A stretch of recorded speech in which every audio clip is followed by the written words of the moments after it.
рады вас приветствовать в Казани. Просвещение является партнером нашего небольшого журнала «Образовательный Магариф». Вы такая крупная корпорация, которая отмечает уже почти более 90 лет со дня своего создания. Вот каковы цели вашего визита в Казань? Вы здесь представлены со своими книгами, со своими инновационными проектами, лабораторными проектами. Вот что вы здесь представляете? Мы заинтересованы в расширении международного партнерства. У нас уже есть достаточно большой опыт, в частности, создание совместных учебников, в том числе учебников национальных, адаптированных под национальные особенности. И мы уверены, что весь спектр нашей продукции, это не только учебники, это современное интерактивное оборудование, методическое сопровождение учителей, будет интересно и востребовано нашими зарубежными партнерами. Поэтому мы, конечно, надеемся на то, что в рамках этой конференции очень большое мероприятие мы сможем установить дружеские связи и развить то партнерство, которое у нас уже есть. Мы знаем, что здесь представлены несколько учебников, в том числе по Елене Кирилловне, по обществоведению. Они издаются у нас здесь в Казани, на базе Идель Пресс и сотрудничестве с татарским книжным издательством. И я вижу, что у вас представлены другие учебники на родных языках. Вот какого диапазона?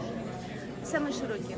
То есть мы делаем учебники на национальных языках в рамках государственного стандарта, причем эти учебники выпускаются как для наших республик, так и для наших зарубежных партнеров. Мы делаем совместные учебники по изучению иностранных языков, любой вариант учебника. И мы делаем адаптированные под национальные особенности учебники, учебные пособия, которые основаны на российском подходе. Вот, например, является такой учебник, который мы делали для Киргизской Народной Республики для подготовки инженеров.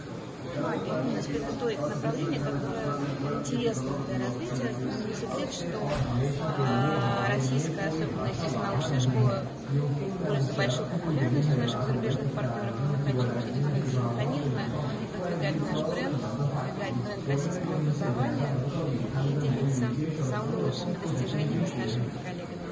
Вот сейчас есть такая тенденция, в стране развиваются интенсивно инженерные школы. У нас в Татарстане их несколько, в Казани очень крутой инженерный лицей есть,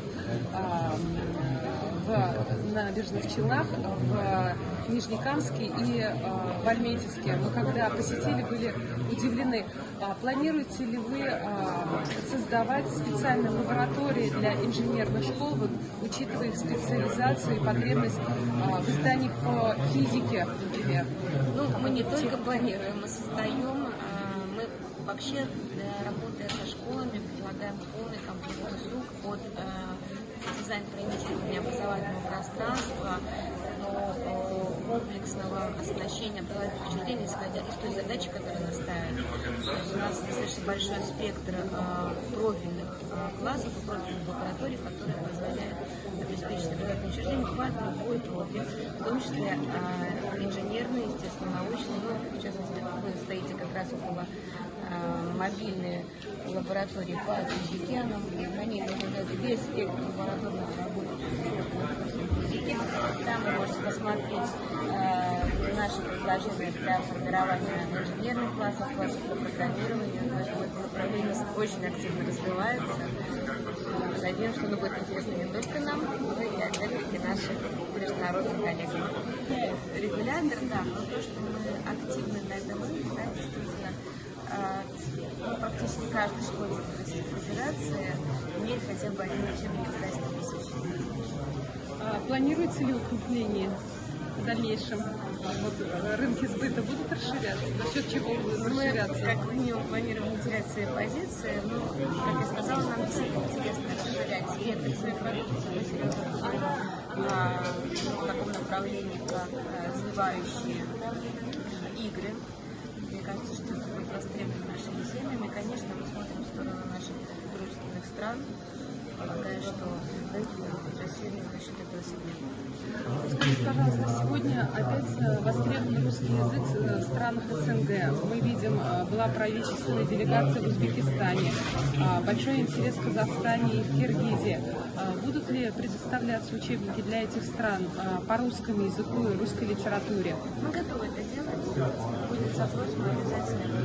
А такие переговоры у вас ведутся? Интересы есть, да, поставки определенные есть, учебников по русской литературе. Я уверена, что это будет дальше развиваться. Спасибо большое за интервью.